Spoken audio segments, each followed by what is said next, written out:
Blog Talk Radio. Hello, everyone. Good morning. This is Lori Smith on Blog Talk Radio. It is 6 o'clock here in the morning, Calgary, Alberta, Tuesday morning, July the 27th, and I'm happy to be here. This is One Child Abuse Survivor to Another, 30-minute live internet streaming radio broadcast from blogtalkradio.com, and the chat room is open. If anybody is awake and would like to sit in there, that'd be great. And, I'm just happy to be here this morning and drinking coffee and waking up and wanted to continue talking about codependency. It's something that I don't know a whole lot about, never really studied up on it, and I know that the issues surrounding codependency are something that a lot of people sort of have to deal with and have to try to find help and recovery for. And so I was talking with a good friend of mine, sort of like a sister of mine, really, in Australia on the weekend, and she mentioned codependency, and it sort of brought to mind that I really didn't know a whole lot about it, and I started looking around at all the websites with information regarding codependency, and there's a lot of information out there. So I thought we'd just sort of take a look at it, touch on it this week, and go through some of it because I was unsure if I even really knew what it was, and the real, true, and proper meaning of what codependency actually means, and especially to a survivor of child abuse. So that's what we're doing. And yesterday we started out, my show was late because I missed my alarms and turned off all my alarms and started the show late, but it actually did record, which is great. But we left off on a set of questions. There was 20 questions that this one website asked us, and it's just sort of a way to see if we actually have any of these behaviors, if just to sort of see if we are codependent. But they always say, don't base your findings of such tests, right, that we might take as survivors of child abuse, regarding PTSD, post-traumatic stress disorder, or DID, or any of those things, dissociative disorders and whatnot. We shouldn't be we shouldn't be creating our own diagnosis, is basically what they were saying, because we might suffer from some of the symptoms of this stuff, but if we're not diagnosed by a professional, then we don't know whether we have it or not. I actually relate to a lot of this stuff, and I relate to a lot of the PTSD symptoms, anxiety disorders, and all kinds of things like that. I relate to a lot of things, but without being really diagnosed, who knows whether, I really suffer from that or not. But I like to get the information anyway, because it does sort of give you an idea of what somebody could suffer with, if they had that disorder or they had that problem, right? And it's good to talk about this stuff because there's nothing to be ashamed of.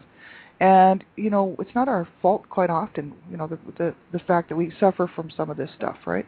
Quite often brought on by child abuse or domestic violence, sexual assault, you name it. It's very hard for people. Just any kind of trauma can bring on this stuff, especially post-traumatic stress disorder, PTSD.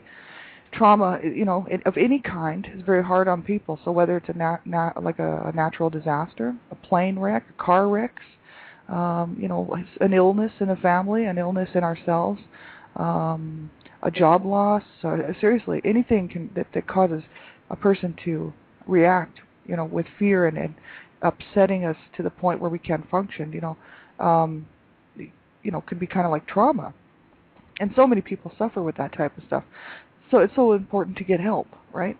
And it's nothing to be ashamed of. And I think back in the old days, people had this stigma about, oh, well, what if I go get help and then people start talking about me, and saying all these things like, oh, look at that, she has to go get help from a therapist or a counselor or he has to go get help, because they're having mental issues or, emotional problems. And it's like back in the old days, I think people used to look down on people, and they might still do some of that.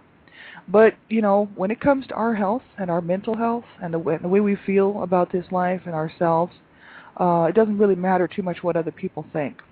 And so that's why I like to kind of cover this stuff, because it's so important to know that it's not something to be ashamed of, and that if we need to reach out and get some help, that we do. You know what I mean? And, there's nothing to be, there's really the shame lies on those who refuse to get help because they don't think they have a problem, which is mainly most abusers, right? And people who can't cope, and just think, well, I don't need help, when they actually do, and so they go on to cause people grief or themselves grief, and that's where the real shame lies, because thank God, there's help out there.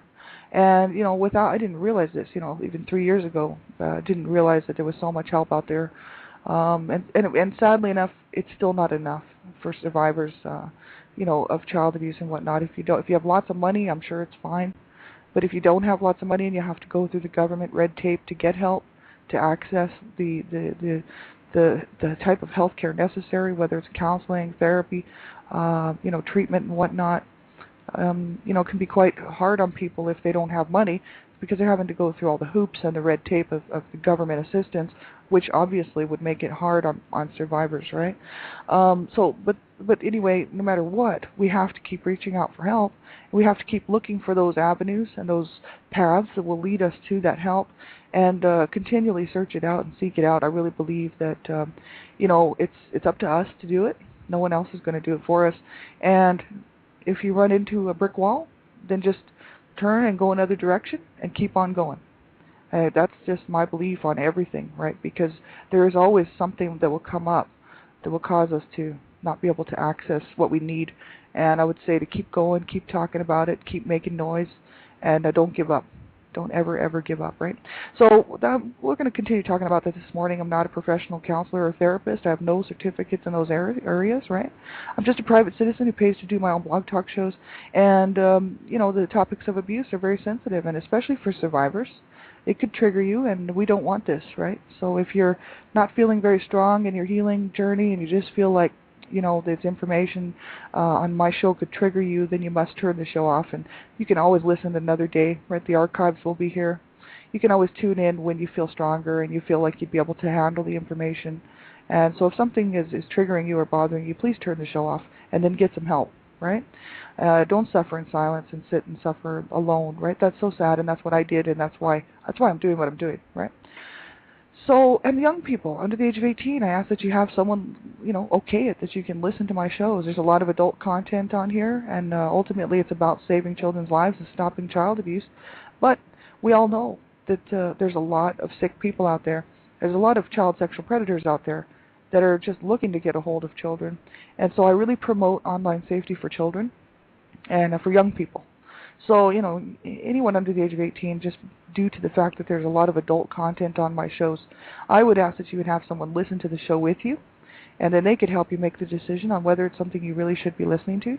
And then if you have questions, they can help you find the answers to those questions, because abuse is not talked about enough, right? We only hear about what the aftermath of the abuse, whether it's the death of a child or of a young person, right, or the child ends up in the hospital due to abuse-related injuries. We hear lots about that. Thank God they are, talking about that. But we don't hear a whole lot about, the aftermath of abuse and what survivors have to go through, and how to prevent child abuse and how to stop child abuse, right? So it's not talked about very often, and I think that it can be very sensitive for a lot of people. If you have not grown up around it, did not experience it, which I would hope, then you might be a little wondering what we're even talking about, what I'm even talking about. And so it's a good idea to have someone listen to the show with you so they can help you get the answers to the questions that you might have, right? So we'll get started. First of all, I want to mention that John Harrison, he's a good friend of mine. I consider him to be a very good friend of mine. This is a man who he's an author. He's a published author. He's a poet. He is an advocate, to fight against child abuse and to stand up for survivors in the UK, in England. And he's a survivor himself of child abuse. And he has written a book. It's called Whispers from Within. And he also has a blog talk radio show here at www.blogtalkradio.com/B, the letter B, safe, S-A-F-E, first, the number 1, S-T, always, ALWAYS.com. .com. That's his blog talk show here on Blog Talk Radio. And he's done, a few shows now, and he's just done such an awesome job. I really like to listen to his shows because he is very proactive. He's very much concerned with the situation in the UK and worldwide regarding the lack of attention that people who need access to health care, the survivors of child abuse, and the fact that they're not getting what they need. They're not able to get the help that they need. We're not able to get the help we need. And I really like his voice. His voice, he's a very strong and powerful voice for all of us, for all survivors of child abuse, right? And he's very much a caring person. And he's written a book, Whispers from Within. It's a survivor's collection of poetry and prose. And you can find that also on his website, which is www.BSAFE, always, the letter B, SAFE, first, the number 1, ST, always.com. And you can find his book, and it's also available in libraries in the UK. So if it's not like he's trying to make money from his book and from his writings, but he wants people to have access to his book and his poetry. And I love his work, and I'm just starting to read through because I'm not rushing through his book, because I really want to see exactly what he's saying and feel it and understand it, where he's coming from. And so it's an awesome book, and I hope that you will check it out. And he also has a YouTube channel, and that is Be Safe First Always on YouTube, and that's the letter B, just like it's spelled BSAFE, first the number 1, ST, always.com, and YouTube, right? Well, he's done a video for me. He read a poem. I wrote a poem, and I Will Not Treat You Like That. And what he did was he read that poem with his own voice, and then created a video for it. And I thank you, John, from the bottom of my heart. You know, that's so very meaningful and so very much a gift that, you know, a person can just not repay. I just want you to know that if there's anything I can ever do to help you out in your work or with anything that you need help with, you let me know, because that is such an honor and such an awesome thing for someone to do, which is to read your work and then create a video to go with it. So I thank you so much for everything, and you are just an awesome friend and an advocate, and I thank you for all you do every day. So I just wanted to mention that because I would hope everybody would go and take a look at John Harrison's websites and check them all out. Read his stuff. Take a listen to what he's talking about. He's a very, very powerful voice for survivors of child abuse, and he's very much a powerful advocate to stop child abuse, right? So make sure you do tune into his stuff. And I try to catch him when I can live, but I don't. It's a little bit. It's just before my show, so it's 4:30 in the morning here at Mountain Standard Time. And so a little bit, I'm usually not up at that time, but one of these days I'm going to show up live to his show and in the chat room and just be there, right? So thanks, everybody. We'll get right on talking about codependency. Where we left off yesterday, we were going through the questions. So they asked 20 questions, and then they said, just because we might be able to relate to some of these 20 questions and say, oh, I feel like that, or I've been like that, doesn't necessarily mean we're codependent, but it's just sort of a guideline of what people might do if they experience, or if they are kind of codependent, right? But we should be not diagnosing ourselves, and I'm a big person who likes to say that because it's too easy for us to say, oh, I've actually felt that, so I must be codependent, right? And that's not the truth. I talked about that yesterday on my show, you know. Like my dad, if he sees something, he sees that one of his friends has cancer, he's got cancer. You know, if he sees somebody has a brain tumor, he's got a brain tumor. You know, if he sees somebody who's got post-traumatic stress disorder, he has it, right? He takes on everybody else's stuff, and if he reads something, like if he reads an article in the newspaper and it says, you know, if you don't do this, you could end up with colon cancer, all of a sudden he says, oh, I've got colon cancer. So he just always diagnoses himself with all of these horrible, dreadful things, never gets a diagnosis on it, right, and just walks around assuming he's got all this stuff, right? So we can't do that, you know what I mean? It's just we want to be, you know, careful about that, you know what I mean? Because because we have some of the tendencies of this stuff doesn't necessarily mean we have it.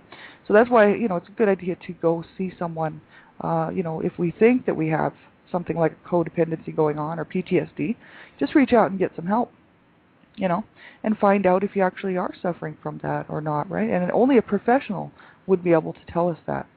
But I still like to look at this stuff because it sort of gives us an idea of whether or not, you know, it could be possible that we have some of these traits or you know, characteristics or behavioral issues going on, right?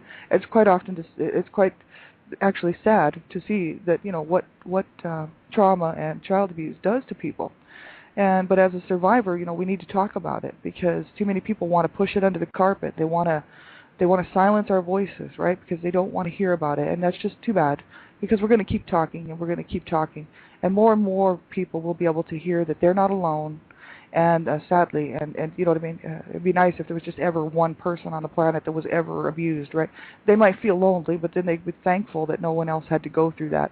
What's really sad is there's so many of us out there, and the numbers are staggering. Just in the United States alone, 60 million survivors of child abuse in the United States. And, well, 1 out of 3 girls and 1 out of 6 boys will be abused under the age of 18, whether it's sexually, psychologically, physically, verbally, you name it. And that's the sad part. There's a lot of survivors, and quite often they feel alone. We feel alone. We don't have anybody to talk to, and we don't reach out and get help, you know. And we just suffer in silence, and that's what I did for a long time. And so that's why I just want to be, you know, just happy to be able to be a voice, to say, hey, you're not alone, and you know, you can reach out and get some help, no matter, you know, how hard it is, and it is really hard, but it's doable. And there's too many survivors out here who are, you know, the catalyst for what we're doing, you know, now, who have been there for years already, saying you can do it. You know, we're just here. We're a living testimony, you know, that you can do it. You need to hang on. And so that's why, you know, I wanted to just kind of continue on and be a voice after theirs, right? Just to continue this on, right, so that people will know they're not alone. So we left off on question 10, and this was from www.recovery-world.com/are you a codependent person.html. And it's quite interesting, the actual questions. We went through 1 through 10, like, you know, do you keep quiet to avoid arguments? Are you always worried about others' opinions of you? Question 2. Question 3, have you ever lived with someone with an alcohol or drug problem? Question 4, have you ever lived with someone who hits or belittles you? Question 5, are the opinions of others more important than your own? And question 6, do you have difficulty adjusting to changes at work or home? Question 7, do you feel rejected when significant others spend time with friends? Question 8, do you doubt your ability to be who you want to be? Question 9, are you uncomfortable expressing your true feelings to others? And question 10, have you ever felt inadequate? Excuse me, and that's where we left off with question 10. Have you ever felt inadequate? You know, and I mean, I think almost, I'd venture to say that quite often people do feel inadequate. You know what I mean? I don't think that's all that uncommon. But it'd be quite easy for a person who suffers and who has suffered in an abusive environment, whether it's child abuse or domestic violence situation. Of course, you're going to feel inadequate because the people in your life have probably told you you're inadequate, right? Or made you feel that way, even if they didn't tell you verbally. There's other ways that people can make us feel inadequate. So even without child abuse and domestic violence, if a person grew up in a very healthy home, in a healthy relationship, you know, with their parents and family and siblings, they could still sometimes feel inadequate, you know what I mean? But it's especially, you know, people who have suffered in abuse situations, right? Because they've been told that they're worthless or useless or, you know, different things like that, right? Which is all lies and garbage, right? I hope everybody knows that.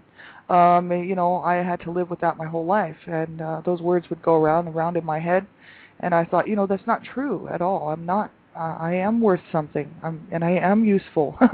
You know what I mean? So I had to realize that those were just lies put on me, and it wasn't my fault. And I don't have to keep that stuff. I don't have to own it. I don't have to wear it, right? I am adequate, right? And so, you know, that's the thing. It's very important to learn how to get a true picture of who we are, not how the abuser sees us or saw us, but how we see ourselves and how the world would see us. Right, and not allow those words and those actions and deeds that were done to us as young children or even as older children or even as adults in a domestic violence situation, you know, not allow that to dictate who we are, whether we're adequate or not, right? Of course we're adequate. Everyone is adequate as far as I'm concerned. You know what I mean? It's just that people like to push people down in order to control them. So parents, in order to control their children, would quite often tell them these things, and just, you know, out of sheer being mean and hateful, right? And then, you know, domestic violence situations, a lot of that is just control. Actually, most of it or all of it's just control. The other partner, whether it's the man or the woman, will control the other partner by making them feel inadequate or, you know, useless or whatever. So that's the whole issue. We don't have to take that, and we don't have to live our lives according to that, right? But so sadly, so many people do feel inadequate, you know what I mean? And not, they just don't feel like they measure up, you know, to other people's standards, and that they can't do anything. And that is so sad. You know, the whole self-esteem issue, the whole, you know, confidence issue is just so broken with survivors of child abuse, right? And it's because we were never encouraged to feel good about ourselves. We were never encouraged to feel good about life or our abilities, you know. So it's very hard on people, right? And it says, number 11, do you feel like a bad person when you make a mistake? Now, that's something that I've had to deal with all my life because, you know, my parents, especially my mom, was very good at making me feel bad. You know, she was an expert at it, right? She had 6 children before me to practice on. So by the time she got to me, she was like an expert. She was like a top-notch abuser, right? And so, you know, she made me feel bad all the time, as if I was a really bad person, a bad child, and so now as an adult, right, when I make a mistake, I quite often do feel bad, and I'm getting better now. I'm getting a lot better now because I'm starting to heal. But before, you know, let's say 10 years ago, I would take it really hard when I made a mistake. You know what I mean? And I knew I was going to make mistakes because I know one's perfect. And yet that old stuff from my youth and from my childhood would come back and make me feel like, yeah, I'm just kind of a bad person. I'm just kind of, you know, I shouldn't be making these mistakes. It's not like I didn't think I could ever do anything right or whatever, but if I made a mistake, it was almost like, wow, I shouldn't have made that mistake. And I'd be really, really hard on myself without taking into account that everybody makes mistakes, right? Everyone. There's no such thing. I don't care what anybody tells you or has told you. There is not anyone on this planet that has not made a mistake, you know. And the people that walk around looking like they're so mistake-free, you know, 100% free from making mistakes, they're just fooling everybody and themselves, because there's no such thing as perfection here on this earth, right? We are going to make mistakes, and we need to learn that we can learn from those mistakes, and that and hopefully that we would learn from those mistakes. That's what I try to do, because I make a lot of mistakes, and I try to learn from them now instead of trying to, instead of making me feel so badly that I couldn't even think about the mistake. Nowadays I actually try to learn from my mistakes, you know, and it's hard. I've made some really serious mistakes, and I've done some absolutely crazy stuff that, you know, would just blow people's minds. But the thing is I have to learn from those, right? My whole life I've been doing that. So, you know, if you learn something from it, it's worth it. And sometimes you can't learn until you do make a mistake. I find that in life, a lot of things that I have learned, I would have never learned had I not made that mistake. And so it was the catalyst to kind of push me on to be a better person, right? To be a stronger person, and to be a little bit smarter the next time, right? So we're not a bad person because we make mistakes, but when you've been abused or living with someone who likes to put us down to make themselves feel good or whatever, for whatever reason they do this sort of thing, you know, we're not bad people because we make mistakes, just so everybody knows that. Number 12, do you have difficulty taking compliments or gifts? That's something that's interesting with people, you know, people who cannot take a compliment or a gift, and that's sad because my mom was kind of like that. She had a hard time accepting gifts from people, like for her birthday or Christmas or whatever. Like people, friends of hers, like on the block that we lived on, would give her gifts, and she had a hard time accepting them. But she could give them gifts. Like my mom used to give us Christmas gifts. We never got that much because we were borderline poverty. You know what I mean? We were just above the poverty level. There wasn't a whole lot of money to go around. And but we always still got a gift under the tree, you know what I mean? Like, or a couple of gifts, right? And she did try, and she would sometimes make stuff for us. If she didn't have the money, she would make toys and things for us. So it's not, I mean, we didn't grow up with no toys and no, which, you know, some kids do, and that's so sad, right? We didn't grow up with no toys, no access to toys and things like that. We just didn't have an overabundance because there was no money for that kind of stuff. So we were happy when we got something, let me tell you. It was a big treat. And we were happy to have it. You know, I was never the type to just throw it on the ground and say, oh, I don't want this, or, you know, how some kids, they just have so much that they don't care about what they're getting because they just get stuff, they get too much stuff, right? And then it doesn't mean anything. It's not about the gift, it's just about the stuff, right? So we used to get a few things for Christmas, and, you know, the odd thing, our birthdays just weren't a big deal. There were so many children, right, that my mom would quite often celebrate everyone's birthdays in the summertime all at once with one cake because there was so many people's birthdays in June and July. And then there was mine right so close to Christmas that quite often mine was overlooked because my birthday's right near Christmas and it was just too close to Christmas, right? So my parents really couldn't afford to be buying lots of gifts, right? There was just no money for that. No money for clothing. Like, we didn't get new clothes. We didn't, we were just really quite just above the poverty line. And that was okay, whatever. We had food, thank God, you know what I mean? And enough supplies for school and stuff, well, some of us. So that's the thing, we were happy to have what we had, right? And it made me appreciate things now, you know what I mean? But I know my mom had a real hard time taking gifts from people, and probably because she thought that she could never really repay that gift, and also that maybe she didn't deserve it because she was abused as a child as well, So sad, right? This is what happens to people. Number 13, do you feel humiliation when your child or spouse makes a mistake? So this would be, for anybody in our lives who makes a mistake, would we feel humiliation when our child or spouse or partner, boyfriend, girlfriend makes a mistake? And that's sad, but I know that some people experience that. I've heard people talk about it before, that when somebody else makes a mistake, the other person takes on this humiliation of, how could they do that? That's so embarrassing and all this. And you know what? That's just garbage. And I want everybody to know right now that that is just BS. Because, that has nothing to do with us. When our child or boyfriend or girlfriend makes a mistake, they're making a mistake. It's not our mistake. And we can't take that on. The thing we can do is try to help them, right? I don't understand that behavior at all. And I think, psychologists and whatnot, they would, therapists and psychotherapists and whatnot, and counselors, they would understand that question, and they would probably have some good information about it. I don't understand it. I think it's rude, and I'd be angry if somebody was mad. If somebody was, like, for instance, humiliated because of a mistake that I made. I'd be like, too bad. You know what I mean? People make mistakes. You're gonna have to get over it, and it would be their humiliation, not mine. You know what I mean? So I wouldn't take that on as a person. I wouldn't even accept that, because I used to make mistakes, and my mom wasn't humiliated. She was mad. You know what I mean? My mom wasn't humiliated with the stuff that we did. She was extremely angry. So I don't think humiliation was part of the issue. It wasn't like embarrassment.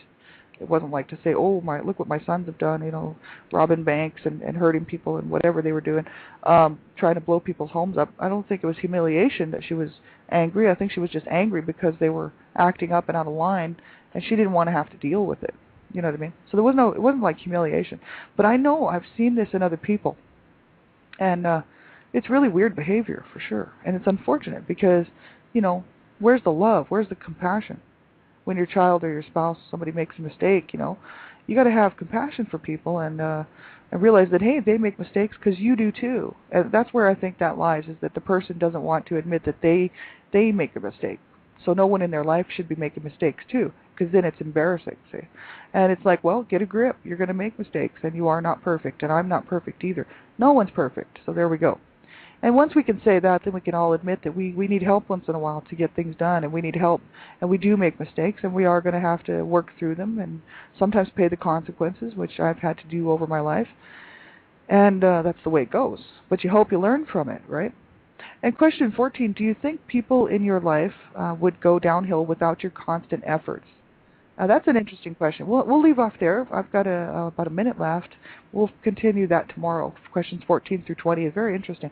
This website, www.recovery, RECOVERY-world.com, and you can find this information, Are You a Codependent Person? .html. So thanks everybody for being here. I really appreciate it. Thank you so much for tuning into all my shows and just being a part of my life. I really appreciate it. I just love you all so much. Take care of yourselves. Make sure you keep reaching out. Don't suffer in silence. And if you need something and you just need a friend, an ear, somebody just to talk to, get a hold of me. I'm on Blog Talk Radio. I'm on Facebook. You can reach me a number of ways. If you need some resources or references, if I can possibly help you, let me know. And just make sure that you continue to look for help. Don't give up. Never, never, never, ever give up. I've had too many people tell me that, and I appreciate it. And I've had too many people tell other people that, and it's just It's the truth. Never, ever, ever give up, right?